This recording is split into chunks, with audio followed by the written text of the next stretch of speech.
Nous lisons encore une fois de plus dans le livre de l'Apocalypse, chapitre 4, versets 1 à 5. Nous lisons au nom de notre Seigneur Jésus-Christ. Après cela, je regardais, et voici une porte était ouverte dans le ciel. La première voix que j'avais entendue, comme le son d'une trompette, et qui me parlait, dit, monte ici, et je te ferai voir ce qui doit arriver dans la suite. Aussitôt je fus ravi en esprit, et voici il y avait un trône dans le ciel, et sous ce trône quelqu'un était assis. Celui qui était assis avait l'aspect d'une pierre de jaspe, et de sardoine. Et le trône était environné d'un arc-en-ciel semblable à de l'émeraude. Autour du trône, je vis 24 trônes, et sur ces trônes, 24 vieillards, assis, revêtus des vêtements blancs, et sur leur tête des couronnes d'or. Du trône sortent des éclairs, des voix et des tonnerres. Devant le trône brûlent 7 lampes ardentes qui sont les 7 esprits de Dieu. Alléluia. Nous pouvons acclamer et nous asseoir, s'il vous plaît.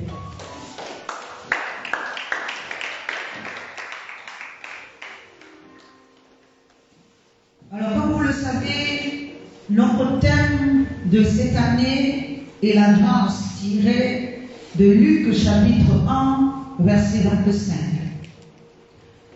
Le thème général de ce mois d'avril que nous avons débuté est la lampe. Ce matin, mon sous-thème est les 7 lampes ardentes. Alors, j'aimerais que tu répètes après moi les 7 lampes ardentes. Les 7 lampes ardentes. C'est trop faible. Les 7 lampes ardentes. Les 7 lampes ardentes. Amen. Amen. Alors, pour ceux qui étaient là le mardi, j'avais déjà défini la lampe. J'avais dit que la lampe, c'est l'esprit de l'homme. C'est notre esprit qui est une lampe. Ici, je ne parle pas d'une lampe physique, mais je parle d'une lampe spirituelle. C'est aussi le contenu. C'est en même temps un être. Alléluia. Alors, pourquoi j'affirme que c'est un être? C'est le fond, c'est l'esprit. Nous allons lire nous allons juste lire une partie du passage de 2 Samuel, chapitre 21, verset 17. La dernière partie de ce passage nous dit ceci. Tu ne sortiras plus avec nous pour combattre, et tu n'éteindras pas la lampe d'Israël. Alléluia. Pourquoi? Parce que si nous prenons tout ce verset, nous allons comprendre que lorsque David était sorti avec les combattants et quand ils sont allés au front, David a failli se faire tuer. Et quand ils sont revenus, on va dire quand ils sont revenus chez eux, c'est à ce moment-là que tous les sages se sont concertés et ont interdit David de sortir encore de la maison. Pourquoi? Parce qu'ils avaient peur que David puisse s'éteindre. À ce moment-là, nous comprenons que David était la lampe d'Israël. Alléluia. La lampe d'Israël. Comme une étoile pour l'église, pour le corps. Alléluia. Vous voyez, la Bible nous parle des 7 étoiles qui représentent également les étoiles de chaque église. Amen. Donc ça veut dire que si chaque église n'a pas une lampe, parce que l'église c'est le corps, et la lampe c'est donc l'esprit. Si chaque église n'a pas une étoile, n'a pas une lampe, elle ne peut pas éclairer cette église-là. Alléluia. Alors, j'avais pris encore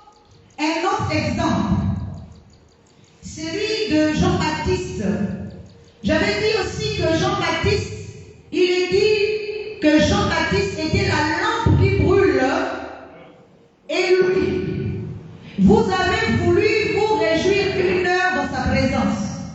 J'avais expliqué aussi la différence entre une lampe qui brûle et une lampe qui éclaire.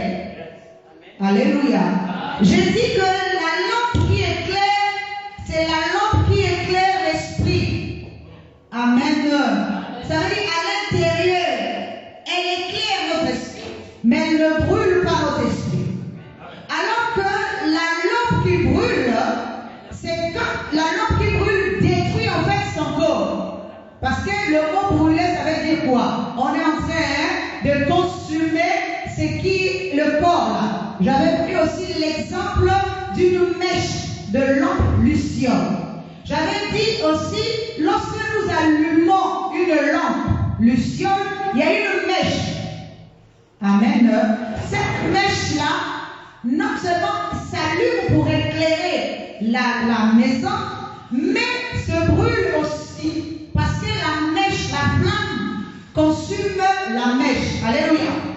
Et à la fin de on va dire de la flamme non seulement s'éteint, mais la mèche aussi est consumée. Est-ce que vous voyez la différence? Alors que si nous prenons l'exemple de la mèche qui ne se consume pas, ça veut dire que la lampe est en train d'éclairer l'esprit, mais ne détruit pas cet esprit-là. Amen. Nous avons pris aussi l'exemple de Moïse sur la montagne de Sinaï, avait rencontré une flamme qui était allumée. Et cette flamme ne se consumait pas. Amen. Ça veut dire qu'il a rencontré la lumière qui était en lui, mais cette lumière ne consumait pas son corps. Amen. J'avais dit aussi qu'il y a une différence entre la lampe et la lumière. La lampe éclaire l'esprit, donc c'est la lumière qui est dans l'esprit, et la lumière éclaire le corps. Car la lampe, c'est la connaissance de Dieu, c'est-à-dire le fond, mais la lumière par contre, c'est la forme qu'il faut employer pour transmettre ce que l'esprit a au fond de lui. Alléluia. La lumière, c'est aussi un prophète. Parce qu'un prophète, c'est celui qui interprète l'esprit. Amen. Un prophète, c'est celui qui interprète l'esprit. C'est pour ça que je voudrais dire ce matin à quelqu'un, même si, alléluia, nous devons aspirer à devenir des corps de lumière afin de mieux transmettre la lumière. Parce que nous pouvons comprendre quelque chose à l'intérieur de nous, mais avoir du mal à transmettre cela à l'autre. Pourquoi? Parce que nous-mêmes ne sommes pas corps de lumière. Amen. Vous voyez, je vais vous prendre l'exemple de Moïse. Avec Aaron, il dit que Moïse avait du mal à parler. On n'a jamais dit que Moïse était bête, parce que la plupart des gens disent qu'il bégayait. Non, la Bible n'a jamais employé le mot bégayer. Alléluia. Mais la Bible avait dit qu'il avait du mal à s'exprimer. Amen. Or, avoir du mal à s'exprimer, c'est l'esprit. Parce que la compréhension de l'esprit est tellement élevée que le corps ne peut pas comprendre. Il faut un interprète, c'est-à-dire la forme, pour pouvoir transmettre au corps. L'esprit peut comprendre les choses de l'esprit, mais le corps ne peut pas comprendre les choses de l'esprit parce que ce n'est pas sa langue maternelle. Est-ce que nous sommes en train de comprendre? Pour que le corps comprenne les choses de l'esprit, il faut un interprète. Mais dans le cas de Moïse, l'interprète de Moïse, c'était autre que son frère. Alléluia. Ça veut dire un corps aussi obscur. Amen. Dis Amen. Oui, parce que deux corps qui sont semblables, Amen, ne peuvent pas transmettre la vie. Il faut qu'il y ait un corps différent. Il faut qu'il y ait un corps de lumière, pas un corps de ténèbres, pas un corps qui voit l'entendement, pas un corps de l'ignorance, mais un corps de lumière afin de mieux transmettre ce qu'est de l'esprit. Amen. C'est pour ça que ton esprit, je ne cesse de le répéter ici, est un être disposé. Amen. C'est un être disposé qui comprend les choses de l'esprit afin de devenir lui-même lumière. Est-ce que vous savez que lorsque je suis en train de prêcher ici, je ne fais qu'activer ce que vous avez au-dedans de vous? Parce que chaque être humain, il n'y en a pas un qui est plus que l'autre. Alléluia. Nous tous, nous sommes pareils. Amen. Il n'y en a pas dans ce monde-là, même si nous sommes super pasteurs. Amen. Mais il n'y en a pas un qui est plus que l'autre. C'est parce que les autres ne sont encore incapables de développer ce qu'ils ont à l'intérieur d'eux. Mais quand tu vas développer ce que tu as à l'intérieur de toi, tu vas comprendre la même chose que moi je comprends. Ce qui nous emmènera à la même dimension des choses. Amen. C'est d'ailleurs ce que Jésus veut faire avec nous. Il ne veut pas être maître sur nous, mais il veut être notre ami. Alléluia. Amen. Jésus ne veut pas être maître sur nous, mais il veut être notre ami. J'ai déjà expliqué ça aussi ici. Le maître ne mange pas la même nourriture que son serviteur. C'est pour ça que la plupart du temps, je n'aime pas comme serviteur. Alléluia. Amen. Parce que le serviteur, c'est celui qui est à l'extérieur. Mais nous devons devenir amis avant de devenir même le fils. Parce que l'ami mange avec son ami à la même table. Amen. L'ami mange le même repas que son ami et il mange à la même table. Alléluia. Acclame le Seigneur. Acclame très fort. L'ami mange le même repas que son ami. L'ami ne mange pas autre chose. Aujourd'hui, Jésus t'appelle ami. Vous savez pourquoi? Parce que vous êtes en train de manger la connaissance de Dieu. Alléluia. Est-ce que vous savez également que toutes les églises du monde sont des restaurants? Je pense que quelqu'un n'a pas compris. Toutes les églises dans le monde sont des restaurants. Alléluia. Pas un restaurant pour ton corps, mais un restaurant pour ton esprit. Quand tu viens à l'église, c'est que tu es venu au restaurant. Maintenant, ça dépend de ce que tu as commandé. Alléluia. Ça dépend de ce que tu vas commander. Pendant qu'on est en train de prêcher, si toi-même tu commandes la salade, tu auras encore faim. Alléluia. Si tu ne commandes que les feuilles, dans ces feuilles-là, ça veut dire quoi? Pendant qu'on est en train de prêcher, toi tu prends, tu choisis les morceaux qui te concernent et les autres tu laisses aux autres. Alléluia. Parce que toi tu prends que ce qui est léger. Donc la salade, ça ne va jamais remplir ton ventre. Alléluia. Mais quand tu vas au restaurant, surtout quand c'est un restaurant de 5 étoiles, alléluia. Amen.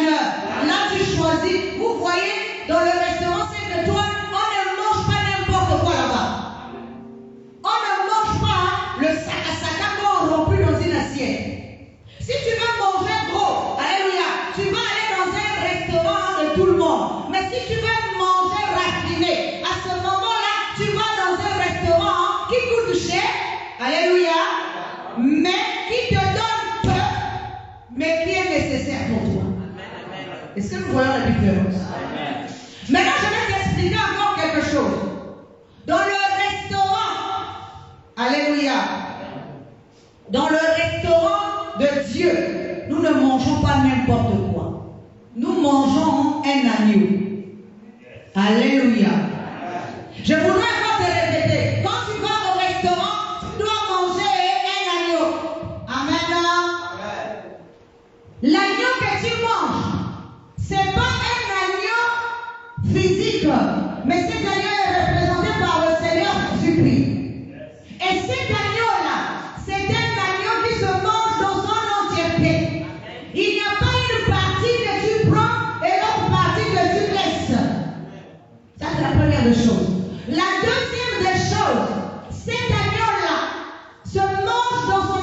racheté. Ça veut dire que non seulement avec ses moyens à l'intérieur, avec tout ce qui est dedans, mais aussi avec les autres.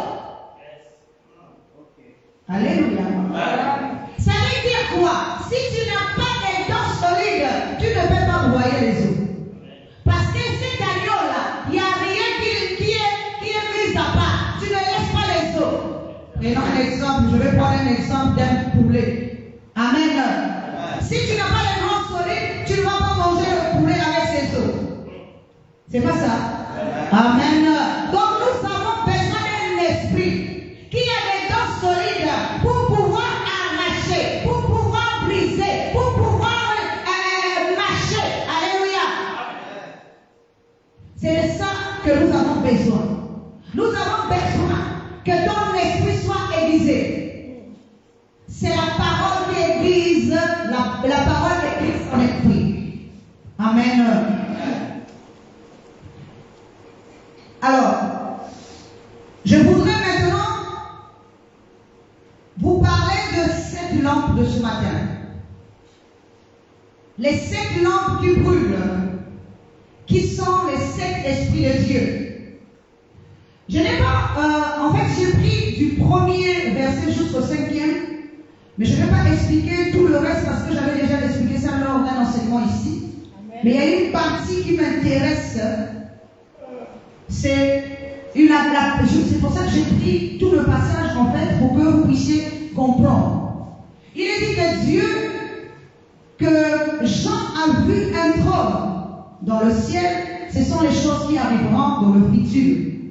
Il a vu un trône et dans ce trône, sur ce trône-là était assis un homme qui avait l'aspect d'un jaspe. C'est une pierre et de l'émeraude. Donc il a 2 formes ou encore 2 aspects différents. Amen. Nous savons que le trône ici, il s'agit de notre esprit. J'avais déjà expliqué que Dieu n'habite pas dans un ciel physique, mais Dieu habite dans l'esprit de l'homme. Il est dit que vous êtes le temple de Dieu qui habite en vous. Dieu n'habite pas hors de toi et moi, mais Dieu habite dedans de nous. C'est pour ça que nous devons le trouver afin qu'il y ait une manifestation de Dieu à l'intérieur de nous. Amen. Si nous ne trouvons pas Dieu en nous, comment pouvons-nous véhiculer l'image de quelqu'un que nous ne connaissons pas? Alléluia. Amen. Comment pourrons-nous dire que nous sommes fils de Dieu si nous ne le connaissons pas? Amen. Ce n'est pas un slogan de dire que je suis fils de Dieu ou parce que je prie que je deviens fils de Dieu. Pour devenir fils de Dieu, il faut le connaître. C'est pas ça. Amen. Pour devenir fils de Dieu, il faut le connaître. Il faut que tu connaisses Dieu afin de proclamer que tu es fils de Dieu. Amen. Et d'ailleurs, tu n'as même pas besoin de dire que tu es fils de Dieu lorsque tu es dans la connaissance de Dieu. C'est Dieu lui-même qui fera en sorte qu'on sache que tu es fils de Dieu. Amen. Alléluia. Il sera en fait que tous sachent que tu es fils de Dieu. Parce que tu ne peux pas devenir son fils sans qu'il témoigne de toi. Tu ne peux pas devenir fils de Dieu sans que Dieu puisse témoigner de toi, de sa grandeur en toi. Il faut qu'il y ait une manifestation de Dieu au-dedans de nous. Nous devenons corps de manifestation. Nous devenons le corps qui reflète Dieu. Amen. Alors, donc je disais que les 7 lampes de Dieu sont les 7 esprits. Et dans l'image que Jean a vu ces lampes-là allumées devant Dieu. Mais il y a quelque chose avant cela qui a retenu mon attention. Il est dit qu'il y avait un arc-en-ciel qui avait une couleur d'émeraude. C'est cette partie-là qui voulait m'intéresser. Alléluia. Nous connaissons tous que l'arc-en-ciel que nous avons, que nous connaissons tous ici, c'est un arc-en-ciel qui a plusieurs couleurs. C'est pas ça? C'est un arc-en-ciel qui a plusieurs couleurs. Mais or, ici, là, la parole de Dieu nous dit que l'arc-en-ciel qui entoure Dieu n'est pas un arc-en-ciel avec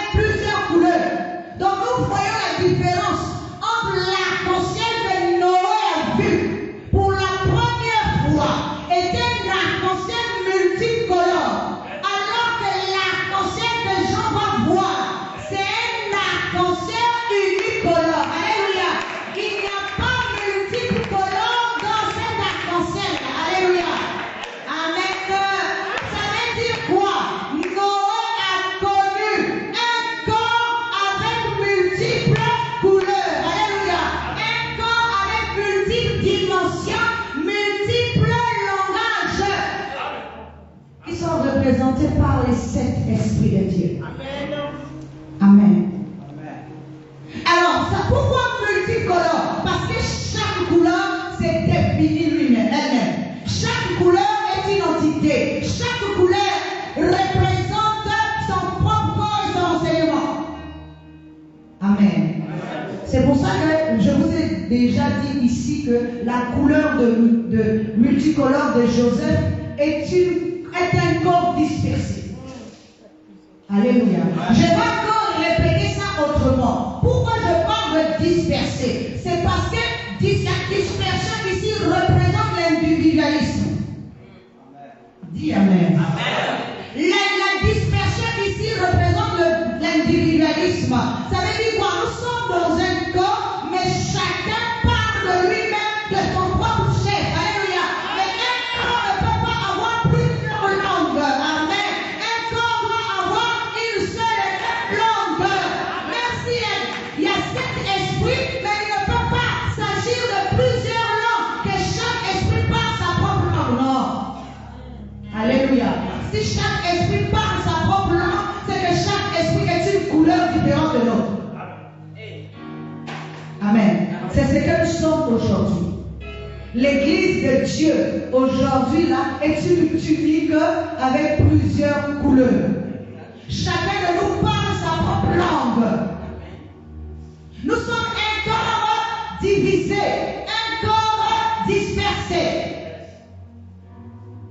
Le représenter aussi avec par Adam qui est une poussière. Parce que chaque grain dans le corps de Adam s'exprime. Alléluia. Parce que chaque grain est un membre de ce corps. Mais si chaque grain s'exprime par lui-même, ça devient un corps dispersé. Amen.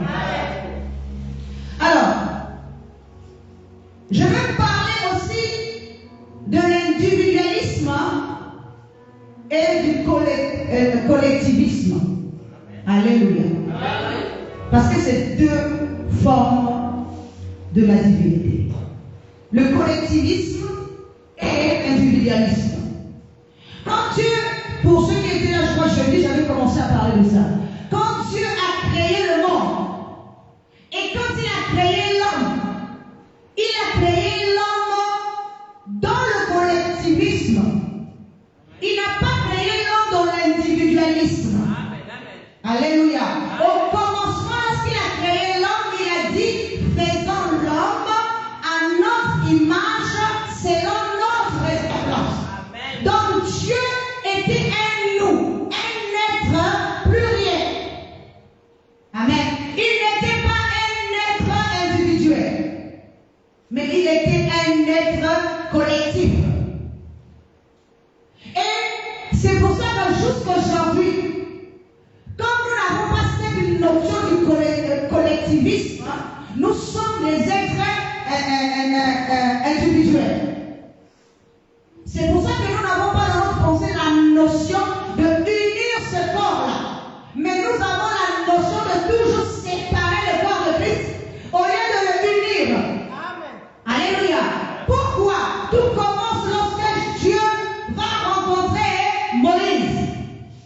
Lorsque Dieu rencontre Moïse, il ne se présente pas à Moïse en tant que nous, mais il se présente à Moïse en tant que je.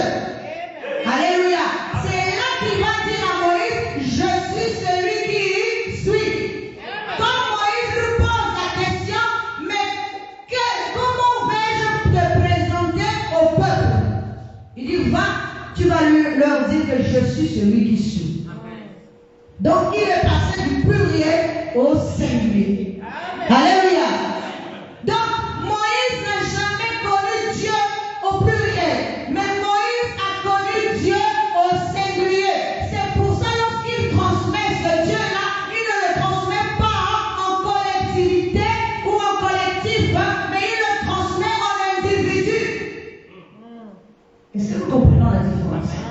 Donc il fait rentrer l'homme dans une sorte d'égocentrisme de l'individu. C'est pour ça que la plupart du temps, je vous dis ici, il ne faut jamais dire je suis sauvé moi-même et le salut est individuel et que je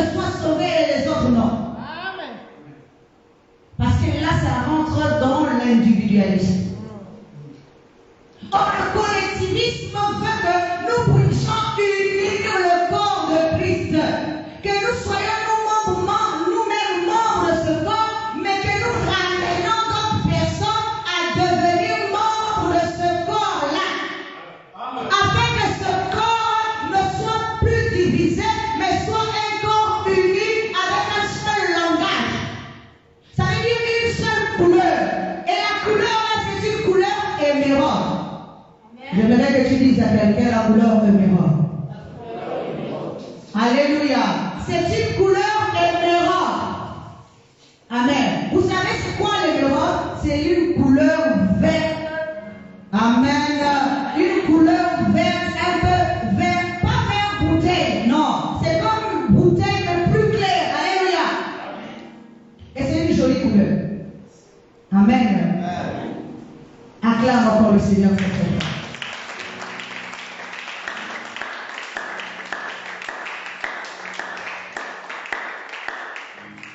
Donc Dieu va se présenter à Moïse sous sa forme singulière, sous sa forme individuelle.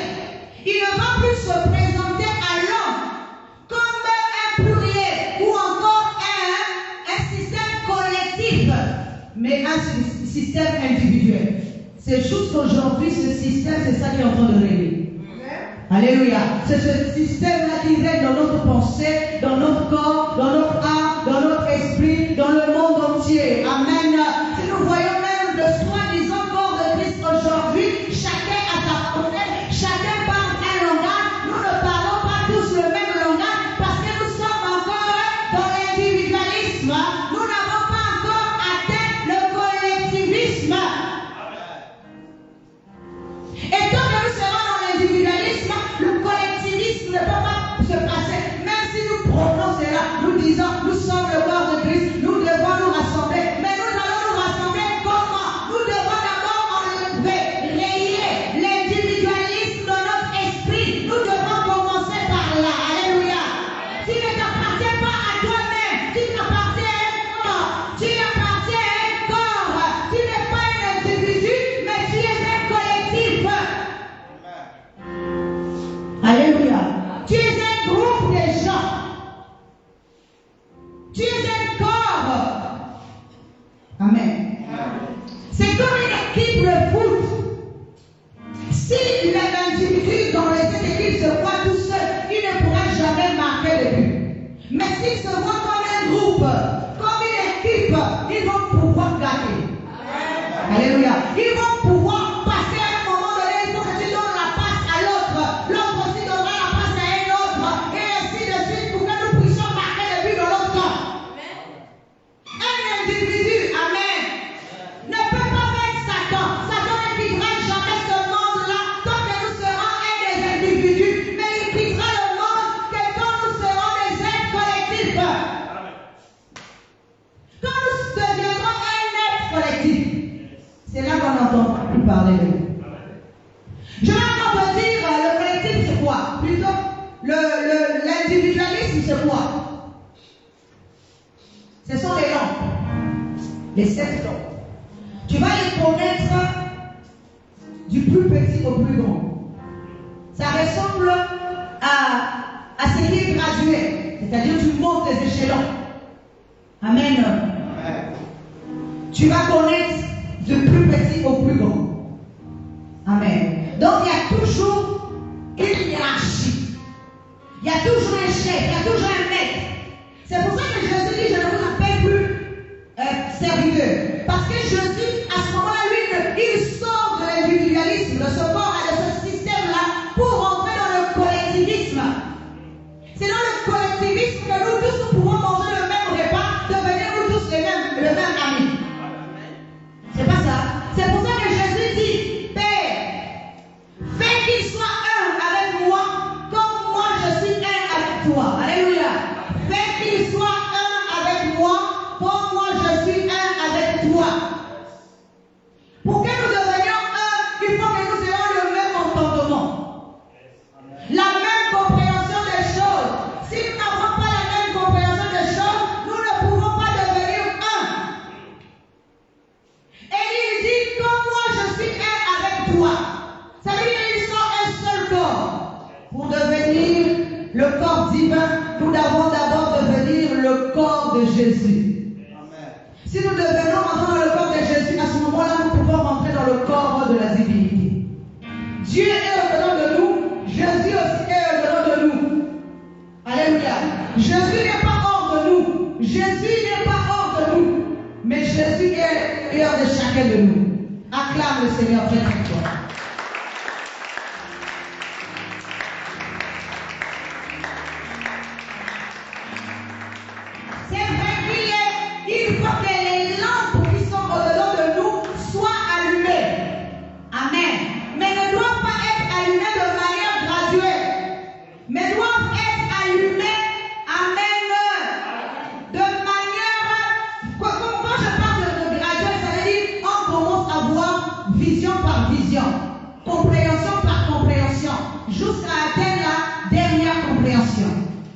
Amen.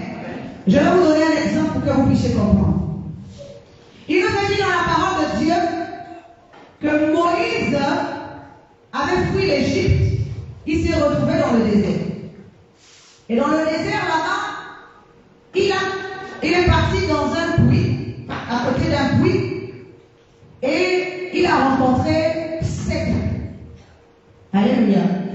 C'était les filles de Jéthro. Amen. Amen. C'était les filles de Jéthro. Ces filles-là, elles étaient des bergères. Elles étaient en train de vouloir puiser de l'eau pour, on va dire ça, donner aux brebis de leur père. Alléluia. Si nous prenons de manière spirituelle, le Père, alléluia, qui a les brebis, nous connaissons tous ici qui est le Père qui a les brebis. Alléluia. Amen. Et elles sont des bergers. Alléluia. Elles étaient bergères. Oh, berger, on veut dire aussi un pasteur, celui qui enseigne, celui qui alimente. Amen. C'est quand on donne de l'eau spirituellement parlant, ça veut dire on transmet la connaissance. Amen. Alors, la parole de Dieu nous dit que Moïse est arrivé à ce puits. Il y avait des brigands qui essayaient de menacer les 7 filles de Jéthro. Et à un moment donné, Moïse les a défendus. Et quand il a fini de les défendre, les brigands sont partis. Alors Moïse a puisé de l'eau pour elles. Et Moïse a donné de l'eau aussi à leurs animaux. Alléluia. Alors les filles de Jéthro sont rentrées très tôt à la maison et leur père étant surpris leur demande mais pourquoi vous êtes rentrés aussitôt? Voilà, les enfants vont dire non parce que nous avons rencontré l'Égyptien qui nous a puisé de l'eau, d'abord qui nous a défendu, alléluia, et qui nous a puisé de l'eau. Amen. Amen. Alors je voudrais te dire une chose, tu peux être berger mais ne pas avoir la capacité de puiser. Amen. C'est pas ça. Amen. Tu peux être berger, mais tu n'as pas la capacité de te défendre toi-même. Parce que si tu n'es pas dans le bon corps, tu ne peux pas te défendre. C'est pour ça que comment je vais dire ça? Les 7 filles de Jéthro représentent aussi les 7 esprits de Dieu. Mais pour mieux se défendre, il a fallu qu'elles soient dans un corps. Et ce corps-là représente Moïse. Amen. Alléluia. Moïse les a défendus. Toi-même, tu ne peux pas te défendre parce que tu n'as pas la capacité de te défendre. Il faut que tu sois dans le bon corps. C'est pour ça que nous voyons que dans la spiritualité, il y a ceux qui sont dans le corps de Moïse, c'est-à-dire le corps de la loi, et il y a ceux qui sont dans le corps de Jésus, c'est-à-dire dans le corps de la justice. Alléluia. Parce que dans le ciel ici, amen, il y a un corps qui a 2 faces. Alléluia. Je récapitule encore. Tu ne peux pas te défendre si tu n'es pas soit dans le corps de Moïse, soit dans le corps de Jésus. Or, le corps de Moïse, c'est le mal, c'est la loi, c'est œil pour œil, dent pour dent. Alléluia. Si tu me tues, moi aussi je te tue. Si tu prends ce qui est à moi, moi aussi je prends ce qui est à toi. Alléluia. Mais le corps de Jésus, ce n'est pas ça. Jésus emmène le corps du bien, de la justice, pour t'emmener à vaincre dans la justice et non dans le mal. Amen. Alléluia. C'est pour ça que je vous ai dit que Jésus nous a ramené encore dans le collectivisme. Écoutez, Jésus sur la croix, voici ce qu'il dit. On ne peut pas vaincre la loi. On ne peut pas, comment je vais dire ça? On ne peut pas rentrer dans le collectivisme sans vaincre l'individualisme. Comment peux-tu rentrer si tu n'arrives pas à détruire ou encore avec l'égocentrisme qui est au-delà de toi? Tu ne peux pas rentrer dans l'état du collectivisme. Tu ne peux pas aimer les autres comme toi-même. Parce que dans toi, il n'y a que toi qui compte. Comment peux-tu aimer les autres si dans ton esprit, il n'y a que toi qui compte et que les autres ne comptent pas? S'il n'y a que toi d'abord qui doit être présenté et pas les autres, tu ne peux pas rentrer dans dans le collectivisme, tu resteras toujours un individu. Et un seul ne vaut rien. C'est pour ça qu'il est dit que deux valent mieux qu'un. Parce que lorsque tu tomberas, celui qui est à côté de toi te relèvera. Alléluia. Mais si tu es tout seul, le jour où tu tomberas, personne ne sera là pour te relever. Parce que tu as été dans un système d'individualisme. Les gens que tu vois en face de toi ne sont pas là par hasard. Parce que dans le vocabulaire de Dieu, le mot hasard n'existe pas. Chacun a un rôle à jouer dans ta vie. Même si c'est le moindre. Mais il a un rôle à jouer dans la vie. Même ces gens que tu peux venir rencontrer, toutes les personnes que tu peux rencontrer dans ta vie. Chacun a un rôle à jouer dans ta vie. Que ce soit un rôle qui soit mauvais, que ce soit un rôle qui soit bon, mais il a un rôle à jouer dans ta vie pour ta progression spirituelle. Même le mauvais rôle de quelqu'un dans ta vie peut t'emmener à t'élever. Amen. Je le dis bien. Même le mauvais rôle de quelqu'un peut t'emmener à t'élever. Parce que son mauvais rôle-là doit te pousser normalement à ne pas faire comme lui, mais à chercher à sortir le meilleur de toi-même. Amen. Je vais vous donner un autre exemple encore. Élie avait été nourri par le corbeau. Mais cela signifie quoi? Parce que beaucoup de gens disent, normalement c'est un oiseau de mauvaise augure. Comment il a pu nourrir quelqu'un? Mais justement, quand quelqu'un te fait du mal, amen. Mais quand, alléluia, quand tu avances malgré son mal, ça veut dire que c'est le mal qui est en train de te nourrir pour que tu évolues. Alléluia. Le mal que l'homme est en train de faire, c'est une nourriture pour toi qui te fait évoluer. Parce que le mal là te fait grandir encore. Tu ne restes plus bébé spirituel, mais tu grandis parce qu'il est en train de te faire du mal. C'est pour ça que Élie est parti de là où il était pour rencontrer le véritable Dieu. Il a dit que sur son chemin, il a rencontré Dieu sous 4 formes. Alléluia. La première forme, c'était la tempête. La deuxième forme, c'était le feu.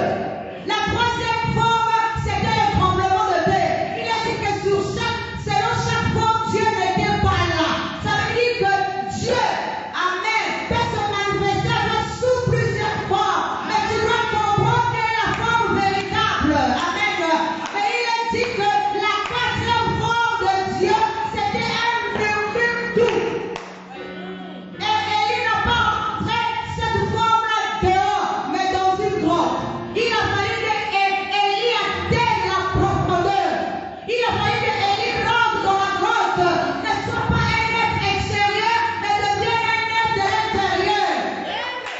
Tu dois devenir un être de l'intérieur pour entendre le murmure de Dieu, la voix douce, la voix de la vérité, la voix de la lumière, la voix de la connaissance.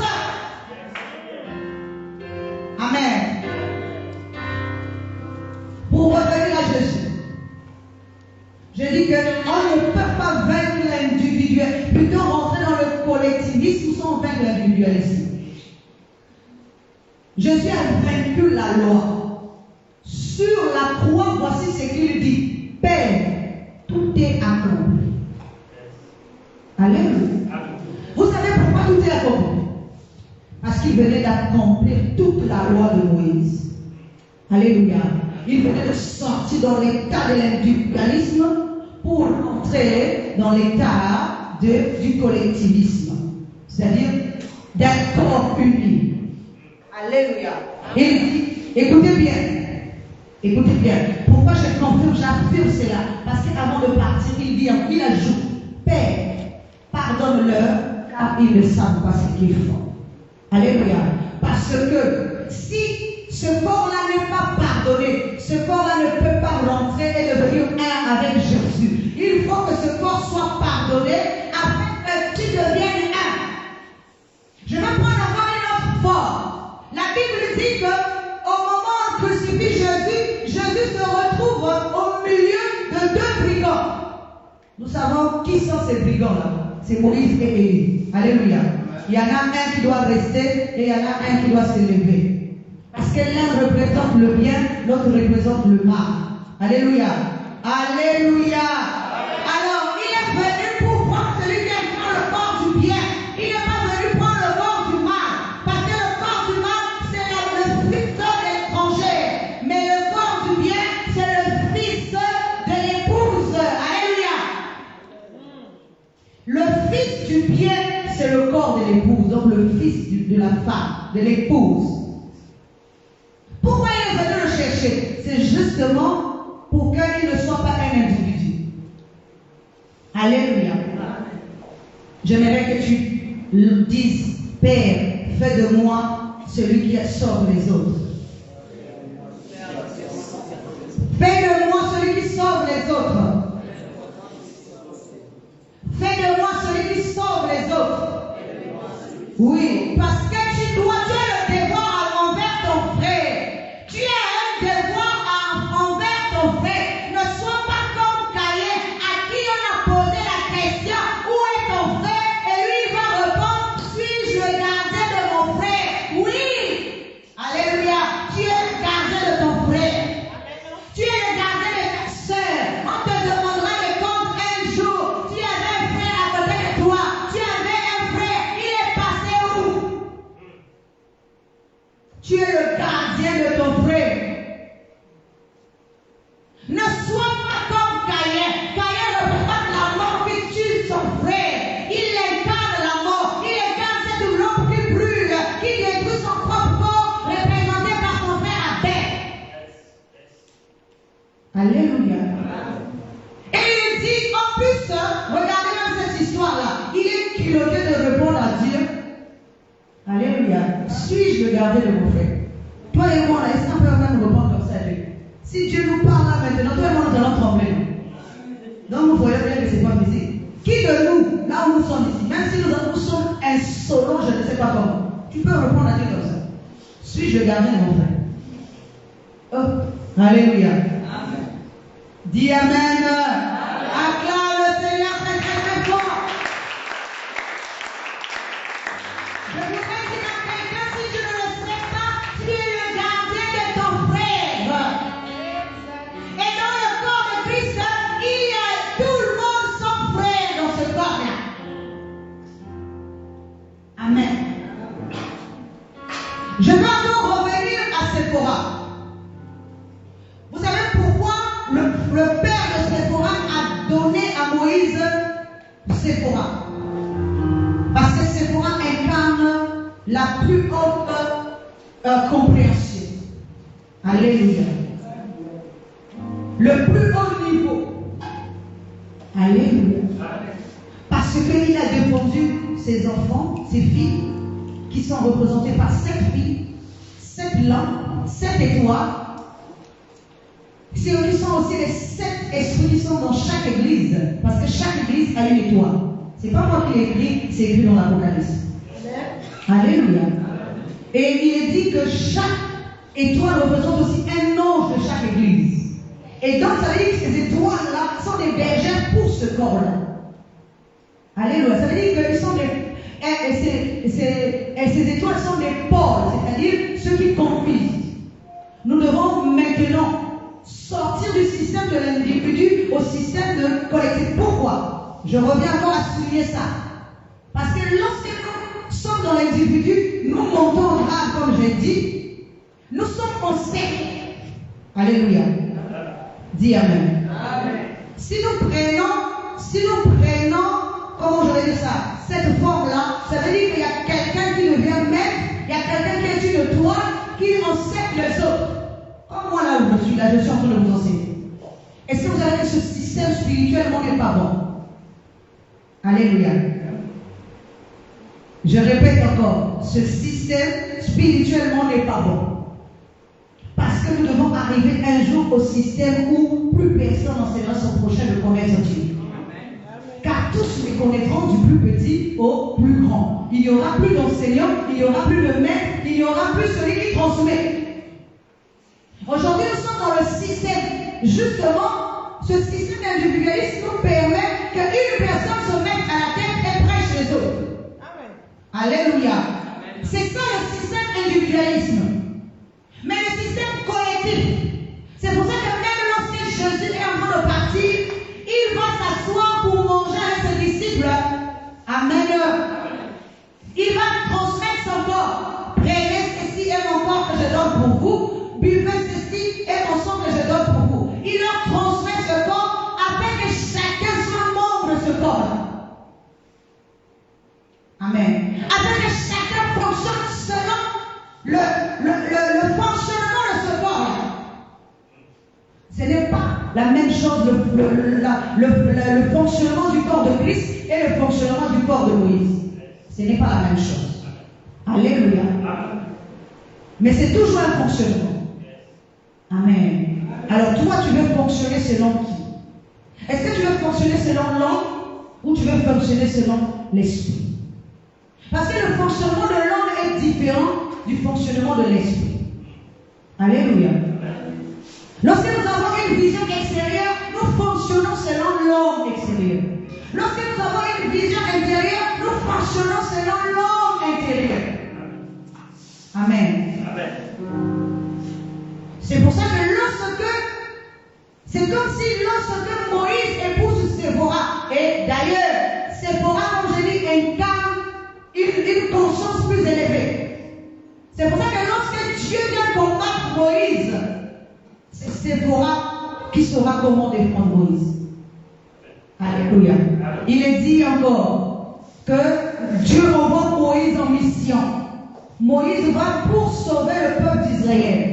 Mais le même jour, la même nuit là, Dieu vient encore combattre Moïse pour le faire périr. Pourquoi? Amen. Parce qu'il y avait quelque chose dans Moïse qui devait être retiré. Il est dit que Moïse combattait avec Dieu. Mais Moïse ne reconnaissait pas qui était en train de le combattre. Dans le sens physique, toi et moi, nous devons comprendre ça. Mais Séphora a su que c'était Dieu qui est en train de combattre Moïse. Alors que Séphora ne connaissait pas le Dieu de Moïse. Alléluia. Alors que Séphora était une étrangère aux choses de Dieu. Mais comment pouvait-elle savoir plus que Moïse que celui qui combat Moïse est le Dieu de Moïse? Comment pouvait-elle savoir aussi ce que le Dieu de Moïse voulait à Moïse? Alléluia.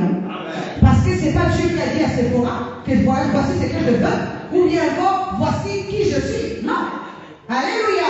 On voit que Séphora était conscience et effet. Alléluia. Qui pouvait reconnaître que celui qui me combat là, qui me combat dans le corps, n'est pas n'importe qui, c'est Dieu qui me combat. Alléluia. Amen. Elle va comprendre également dans ce combat qu'est-ce que Dieu veut. Et après, Séphora va prendre une pierre aiguë, va couper le prépuce de son fils. Alléluia. Ça, c'est dans Exode chapitre 4 à partir du 22e verset. Donc, Moïse combat avec Dieu, mais il ne sait pas qui est en train de combattre. Pour dire combien le corps de Moïse était un corps obscur. Seul Séphora, sa femme, était présent. Pourquoi d'abord Dieu est venu combattre Moïse dans la présence de sa femme? Dis Amen. Amen. Je répète encore. Pourquoi Dieu n'a pas fait comme il a fait avec Jacob, combattre Jacob quand il est tout seul? Mais il vient combattre Moïse à côté de sa femme, en présence de sa femme. Alléluia. Parce qu'ici, il ne s'agit pas d'un corps qui va s'élever, mais il s'agit maintenant d'une conscience qui doit s'élever. Alléluia. Est-ce que vous comprenez la différence? Quand il s'agissait de Jacob, c'est le corps qui devait faire naître Israël. Mais quand il s'agit de Moïse, c'est la conscience qui doit se dépouiller de ce qui est terrestre. Ça veut dire faire naître la pureté. C'est pour ça que Séphora va prendre une pierre aiguë. Or, la pierre, nous savons que c'est Jésus-Christ. Elle va couper le prépuce de son fils. Ici, c'est le corps. Donc, le nouveau soi. Sanctifié. Purifier ce corps.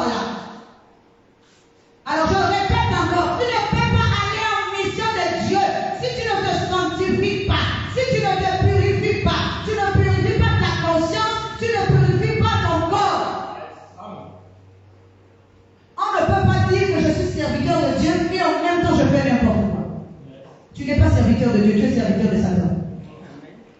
Soyons clairs. Parce que quelqu'un qui devient serviteur de Dieu doit être un être pur. Un être qui sait parler. Un être qui... Je ne dis pas que c'est facile.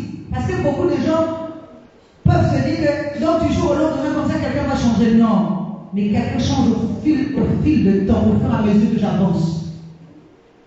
Amen. Amen. Quelqu'un change au fur et à mesure que tu avances, tu changes. Tu ne peux pas dire que je suis serviteur de Dieu ou encore fils de Dieu et tu n'as pas changé, tu n'as pas été sanctifié. Il ne peut pas avoir de cohabitation entre le mal et le bien. Il ne peut pas avoir de cohabitation entre les ténèbres et la lumière en dedans de toi. À un moment donné, il faut qu'il y en a un qui soit dépouillé de toi. L'égocentrisme ne doit pas demeurer, mais il faut que l'amour demeure en toi. Amen. Amen. Tant que nous serons dans cet état d'esprit-là, Dieu ne peut pas nous valoriser aussi. Nous allons continuer à accuser les gens. Nous allons continuer à accuser les sorciers. Nous allons continuer à accuser tout le monde parce que nous ne voyons pas la paille qui se trouve dans la poudre qui se trouve dans notre œil. Nous voyons toujours la paille qui se trouve dans l'œil de l'autre. Mais avant que tu voies la paille qui se trouve dans l'œil de l'autre, l'autre n'a qu'une paille. Mais ça veut dire que toi-même, tu es d'abord, tu as une poudre au-dedans de toi. Amen. Parce que si tu vois seulement le mal des autres, celui qui voit seulement le mal des autres, lui-même il est plus mal que les autres. Amen. Parce que quelqu'un qui est dans le bien ne voit pas le mal. Amen. Quelqu'un qui est dans le bien voit que le bien. Alléluia. Amen. Mais si tu vois le mal, c'est que tes yeux là sont les yeux du mal. Amen. Vous savez, pour changer Paul, c'est-à-dire pour enlever les yeux du mal de Paul, il a fallu que Paul devienne d'abord aveugle. Alléluia. Quand Paul a rencontré la véritable lumière sur la route de Damas, il a dit que Paul est devenu aveugle. Parce qu'il fallait qu'on tue d'abord les yeux du mal qui est en lui. Parce qu'il ne peut pas véhiculer la lumière en ayant les yeux du mal au-dedans de lui. Il a fallu qu'il devienne d'abord aveugle. Je te demande d'être aveugle dans le mal afin que tu voies maintenant dans la lumière. Deviens aveugle dans le mal et sois voyant dans la lumière. Au nom de Jésus, deviens aveugle dans le mal et sois voyant dans la lumière. Alléluia. Deviens aveugle. Parce que tu ne peux pas vaincre le mal en voyant avec ses yeux. Alléluia. Tu ne peux pas vaincre le mal en voyant avec ses yeux. Change tes yeux. Deviens aveugle et rentre dans la vue spirituelle. Il a fallu que Corneille puisse prier pour Ananias puisse prier pour Paul afin que Paul recouvre la vue. Or, la vue que Paul a recouverte, ce n'est pas la vue qu'il avait avant. Il a une nouvelle vue. Amen. Les écailles sont tombées de ses yeux. Est-ce que quelqu'un, là où nous sommes ici, peut garder les écailles plusieurs années dans ses yeux? Alléluia. Amen. Si c'est physique, donc les écailles là sont tombées comment? Parce que ce ne sont pas les écailles spirituelles, c'est le voile spirituel qu'il avait. De nous, là, si on met même les lentilles que vous voyez là, que les gens mettent, déjà les lentilles là, pour mettre ça dans les yeux, il faut que ça soit souple. Amen. Et tu ne peux pas dormir avec ça. Mais lui, toute sa vie, il a marché avec les écailles là. Ça veut dire quoi? Ça veut dire qu'il avait un voile spirituel. Amen. Et le jour où il a recouvert la vue spirituelle, les écailles qui étaient dans ses yeux sont tombées. C'est ce que nous sommes. Les écailles ici, nous tombent pour que ça nous permette de rentrer dans la lumière, c'est-à-dire dans la bonne compréhension. Nous devons sortir des yeux du mal. On ne peut pas vaincre le mal en voyant avec ses yeux. On doit vaincre le mal en voyant avec les yeux du bien. C'est pour ça que Jésus, même lorsqu'on lui crachait dessus, il ne voyait qu'avec les yeux du bien. Il ne voyait pas avec les yeux du mal. C'est pour ça qu'il pouvait dire, ce n'est pas moi qui vous accuse. Celui qui vous accuse, c'est Moïse. Il dit encore, ce n'est pas moi qui vous accuse. Celui qui vous accuse, c'est le diable. Amen. Amen. Donc, ce qui veut dire que le diable et Moïse sont la même personne. Parce que les deux sont en train d'accuser. Amen. Amen. Acclame le Seigneur. fort.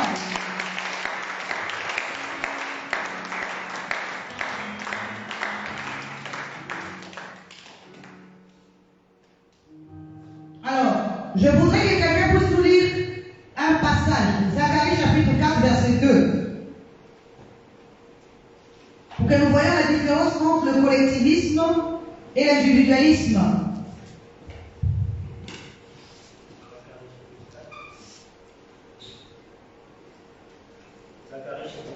Zacharie chapitre 4, verset 2. Il me dit, que vois-tu? Je reprends. Je regarde, et voici, il y a un chandelier tout en or, surmonté d'un vase et portant 7 lampes, avec 7 conduits pour les lampes qui sont au sommet du chandelier. Alléluia. Amen. Oui, tu as fini? Il me dit, que vois-tu? Je répondis, et voici, je regarde. C'est ça, non? Et voici, il y a un chandelier tout d'or, surmonté d'un vase, et portant 7 lampes, avec 7 conduits, pour les lampes qui sont au sommet du chandelier. Alléluia. Amen. On acclame le Seigneur pour cette parole.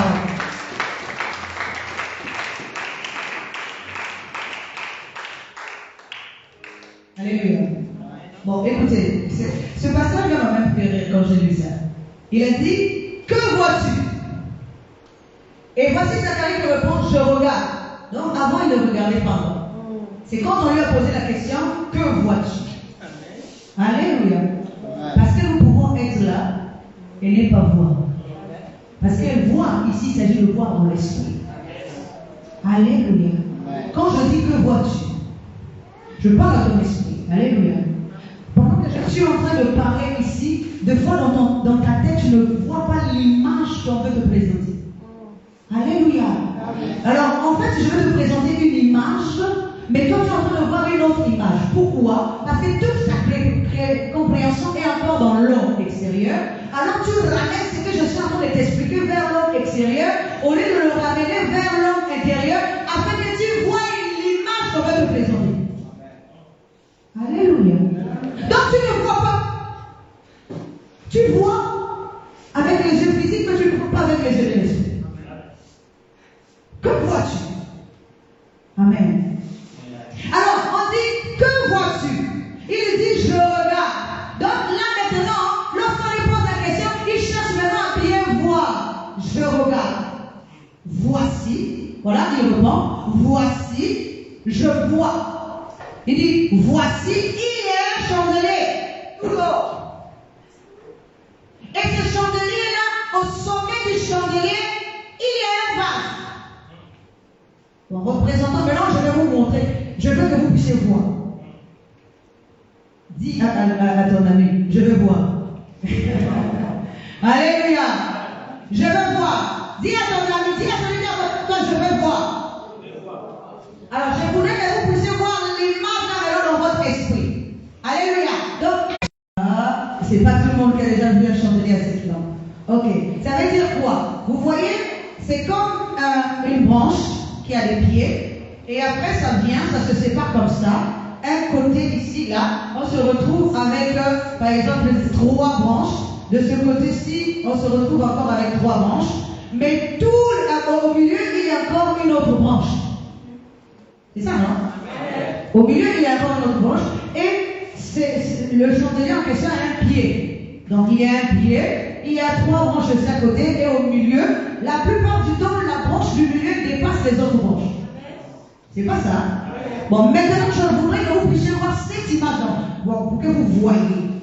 Voyez maintenant avec votre esprit. Bon, où est-ce qu'on va poser? Si les 700 lampes sont allumées, maintenant, le vase, on va le mettre où? C'est pas ça? Dites Amen. Alléluia.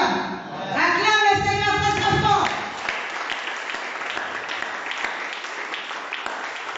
Parce que le chandelier ici, c'est pas un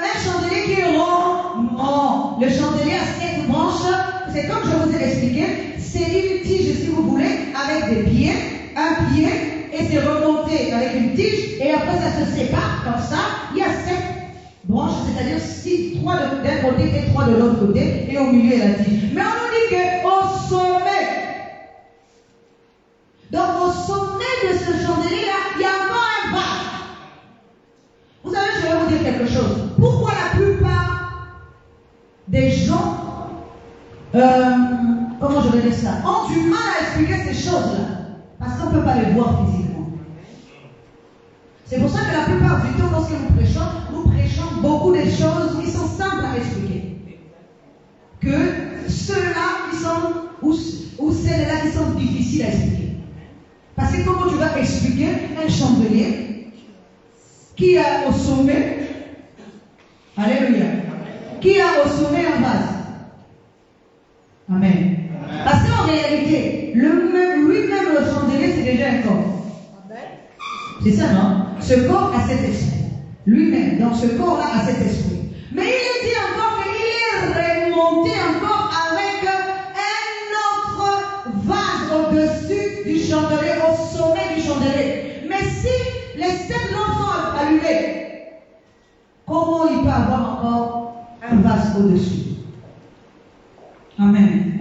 À moins que, c'est que l'image qui me vient dans l'esprit, à moins que sur la branche du milieu, on est remonté, alléluia, on est remonté un vase et on a mis dedans une lampe pour s'allumer. Vous voyez l'image? Alléluia. Parce que c'est au sommet. Amen. Alors, ce qui veut dire quoi? Donc là, on est en train de nous expliquer qu'il y a un corps qui devient un socle, mais il y a un corps aussi au sommet. Or, le corps du sommet est représenté par ce vase qu'on a mis au sommet du chandelier. Alléluia. Ça veut dire que le corps spirituel qui est au sommet, mais on ne peut atteindre ce corps-là que si les 7 lampes sont allumées. Alléluia. Amen. Acclame encore le Seigneur.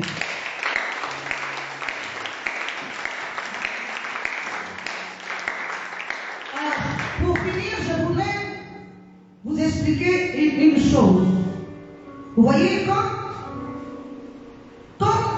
Moïse a combattu les brigands qui ont attaqué les filles de Jéthro,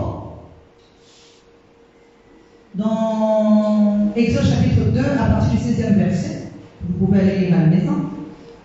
Exode chapitre 2, à partir du 16e verset. Vous allez voir que dans ce passage-là, après avoir combattu, quand les filles de Jéthro sont allées lui relater ce qui s'est passé, Jéthro va leur dire, ramenez le monsieur ici. Quand le monsieur arrive, Jéthro va lui donner sa fille Séphora en mariage. Alléluia. Alors, Séphora à ce moment-là devient une récompense pour David et pour Moïse. Alléluia. Ce qui veut dire quoi? Lorsque nous arrivons à vaincre, Dieu nous donne toujours une bonne conscience. Alléluia. Une conscience pure. Maintenant, je vais vous ramener ça, la même histoire, mais dans le cas de David. Nous voyons l'homme qui est égocentrique. L'homme égocentrique ne veut pas partager ce qui est le meilleur avec lui. Amen. L'homme égocentrique ne veut pas partager ce qu'il a de meilleur en lui avec son frère. Écoutez bien, quand David arrive au front, David, avant même de combattre Goliath, va poser la question: quelle est la récompense pour la personne qui va vaincre cet homme géant? Tout le monde va dire qu'il va épouser la fille du roi. Donc la première fille du roi. Alléluia. Alors David, pour se rassurer, va juste aller vers le roi pour demander: donc moi, si je combats cet homme-là, tu vas me donner ta fille? Il dit oui. Alléluia. Alors David va combattre Goliath. David va faire tomber Goliath. Alléluia. Maintenant, au moment de donner à David la femme qui est sa récompense, Saül va prendre la fille, elle va les faire épouser quelqu'un d'autre.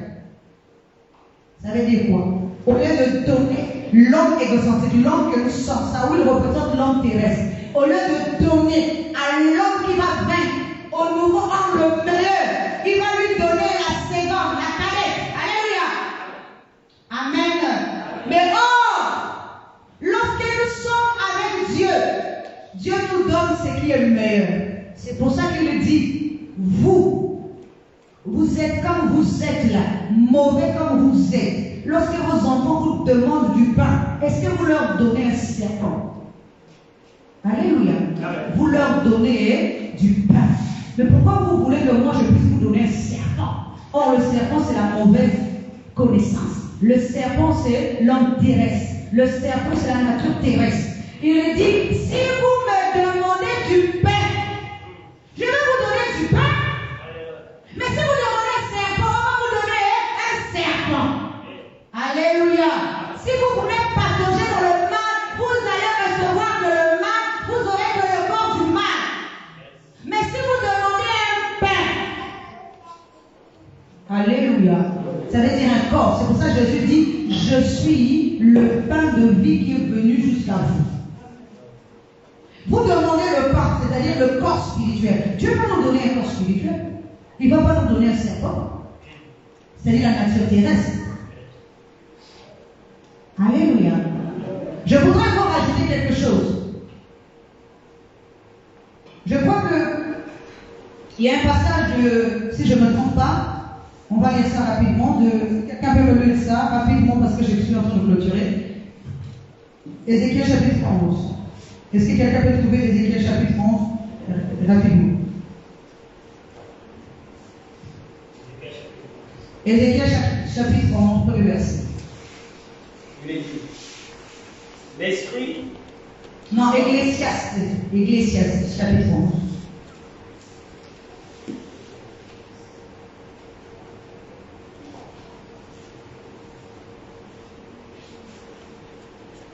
Ecclésiaste, chapitre 11.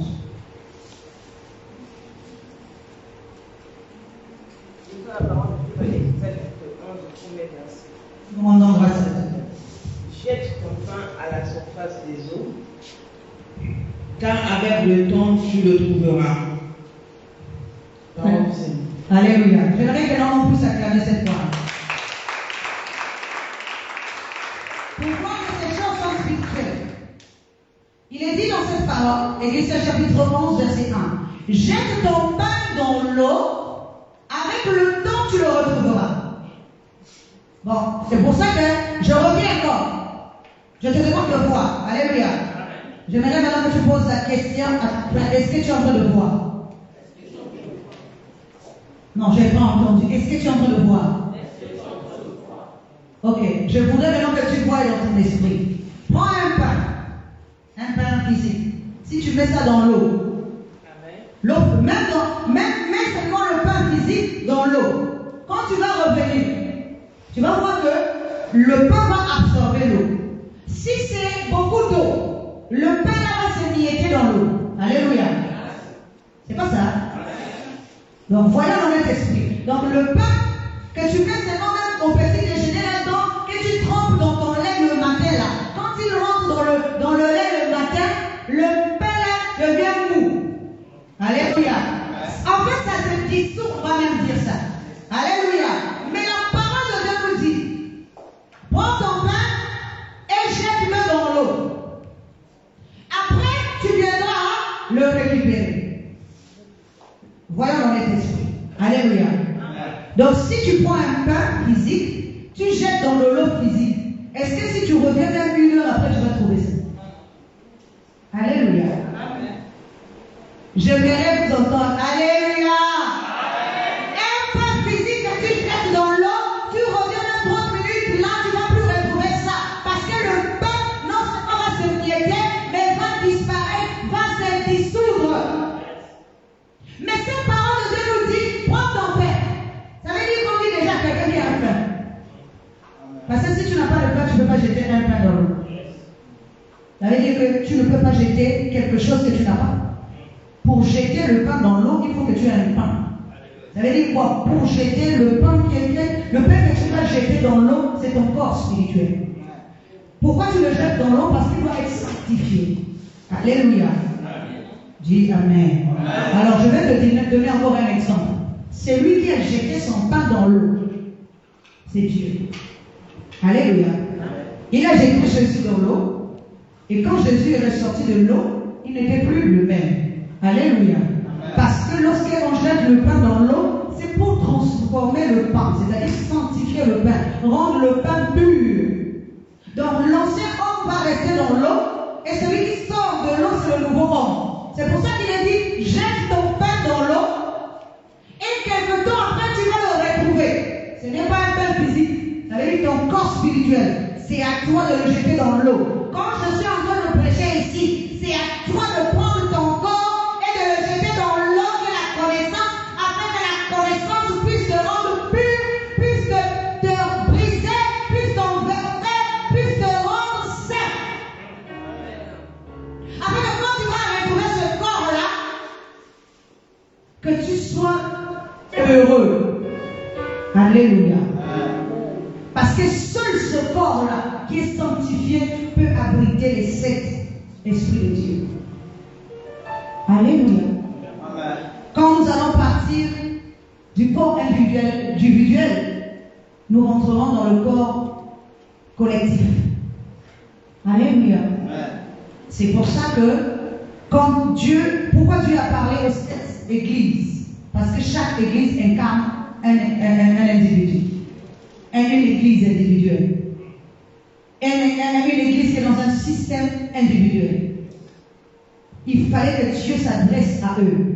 Parce que la 8e église n'est pas une église individuelle. C'est la 8e église. C'est une église qui aujourd'hui est cachée. Alléluia. C'est l'église qui est cachée à l'homme. L'homme jusqu'aujourd'hui n'a connu que les 7 esprits de Dieu. L'homme n'a pas encore connu le 8e esprit de Dieu. Ce qui est également représenté par les 7 fils d'Isaïe et le 8e qui est caché. Alléluia. David, c'est l'église, la 8e église. Elle est cachée jusqu'aujourd'hui. Parce qu'elle a été jetée dans l'eau. Et quand elle va réapparaître dans l'eau, c'est là qu'elle sera, cette église sera en fait une épouse. Alléluia. Elle a été jetée dans l'eau. Elle a été mise à l'abri. Amen. Donc David est là où le 8e corps, le 8e esprit qu'on ne connaît pas des fils d'Isaïe. Parce qu'au moment où on a voulu oindre le premier-né d'Isaïe, Dieu a dit à Samuel, non, ce n'est pas celui-là. Mais il y en a un autre qui était caché. Le fils caché. J'aimerais que toi, tu sois un fils caché. J'aimerais que tu sois un fils caché qu'on va découvrir dans cette période. J'aimerais que tu sois ce fils caché que Dieu va présenter au monde entier. Le fils caché qui va sortir des eaux. Le fils caché qui deviendra un peuple. Le fils caché qui sera membre du corps de Christ. Le fils caché qui deviendra la lumière comme lui-même est la lumière. Alléluia. C'est ça la 8e lettre. C'est ça aussi le 8e esprit. C'est ça aussi, alléluia, les 8 enfants d'Abraham. Parce qu'Abraham a eu 8 enfants. Amen. 8 fils. Alléluia. Que le Seigneur nous aide à comprendre toutes ces choses. Que la parole de Dieu ait toute place en nous. On va fermer cette